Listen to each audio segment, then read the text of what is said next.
Alright, so let's go ahead and get started by implementing all the functions that we're gonna need from the CoreLocationManager delegate. So first one is going to be LocationManager did change authorization. Now this function is called when the authorization status for local access changes. The manager parameter basically in this function represents the CoreLocationManager instance that we have passed in and that we have created. And inside this function, a switch statement is used basically to handle different authorization status and different scenarios. Okay, so this is once again a CoreLocationManager delegate function. So we can simply type LocationManager did change authorization, and basically rest is filled for us by Xcode. And this is the manager that is actually the same reference as the manager that we have instantiated. Okay, now next we actually built a switch statement, and the switch statement gives us access to manager.authorization status, and there are like a few authorization statuses that we need to fill out. So let's go ahead and get started. So we're gonna start now.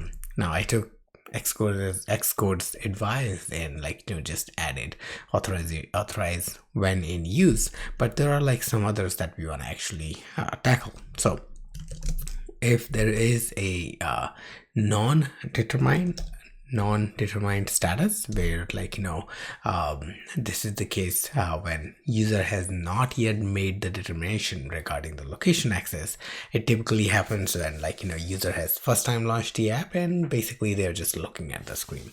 At that point we want to know, and we just want to print this in this case, but we want to log this information in the logger if this is a production app to know how many users and how long they waited on this screen before they actually decided whether they want to allow their location authorization or not. Now this becomes important if your messaging that you're presenting inside the dialog is correct or not, and is it making sense for for your app to describe why it needs the location information. So all that actually your user is reading at this point. So I'm gonna say auth status not known. Okay, so we're simply gonna print that. The other case that we want to basically handle is the case when the user has restricted access. So this is going to be the case when the location access is restricted by parental control setting. Okay, so we're gonna simply have another case here, and this is going to be restricted, and essentially we want to print, and we want to know the kind of user that we are working with, and this is basically somebody who has a parental control enabled on their phone.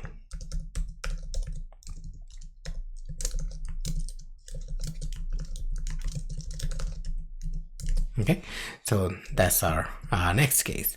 Then we want to handle a case where user has denied the access to the location information. Now user has basically selected that they don't want to allow the location to be accessed. So this is the point where your app becomes unuseful, or you have to determine what is the other alternate way of presenting the weather information to your user. Okay, so basically you want to know when user has denied the access to the location information.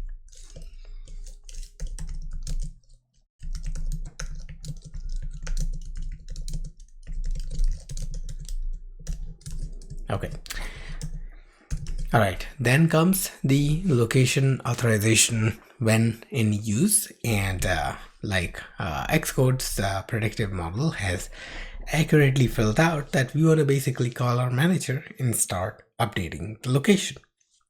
This is where the location update is triggered, and now we will start to receive the location information about the user as their phone moves from different city or different zones. Okay, so basically this is where we want to start in our location updates, and the last case is basically the default case, which is basically catch all for any other scenario that we have not handled. So we're gonna simply print that all other cases like that. Okay, so this actually gives us basically a complete access to or know about what are the different states our authorization can go through. Now, along with this authorization, we also want to make sure that we provide a proper when in use usage description. Okay, and that happens on your apps setting. Okay, so under your apps setting or your project setting, within your target, you go to info and you actually add a new key here.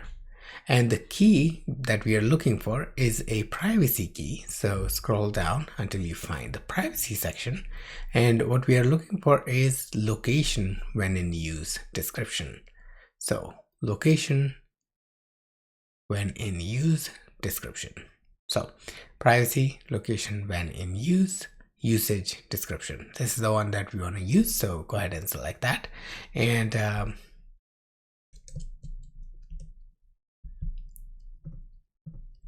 okay, so let's see what is going on here. Bundle name. Okay, so we don't want to add a bundle name. We want to add a new property.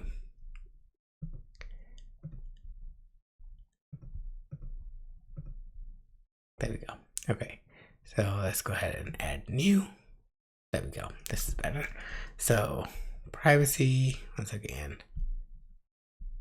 let's go to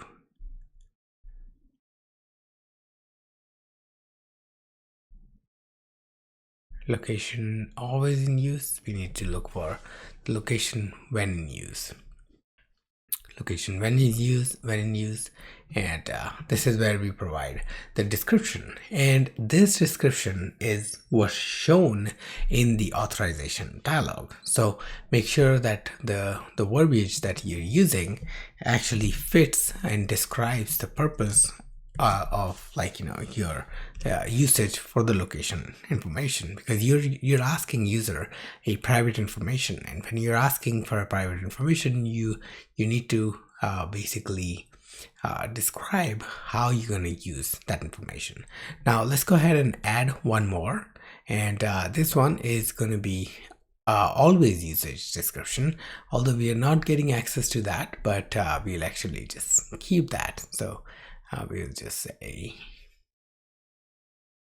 privacy, location, always use description. Okay, I'm going to provide the same access. Now, once we have changed these, now a local version of info.plist has this information where you have basically your all your custom settings that are basically being built. So at one point all your info.plist information or the changes are going to show up here as well in this screen. Okay, so yeah, let's see. So we don't have it right here, but during the build process, it'll show up. But the main thing is you need to have that information here for sure, because this is your main info.plist. All right. Okay. So with that, we have actually finished the authorization status. Now, next is basically to handle two other scenarios.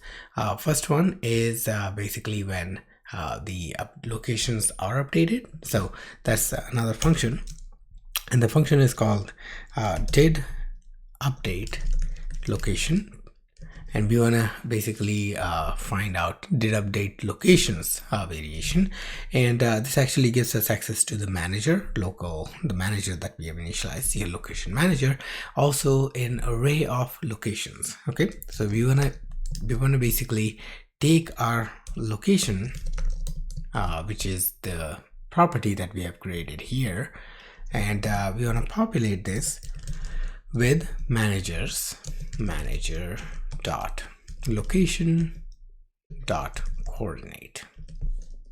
Okay, so basically what we get is manager, this location manager has the latest location, and it has the coordinate, and we are interested in those coordinates. So we're going to basically populate our local property with those coordinates. Okay, now there's one more function that we need to create, and this function is called whenever there's an error in location update process. So the manager parameter actually in here again represents the CL location manager that we have created, and we also receive an error.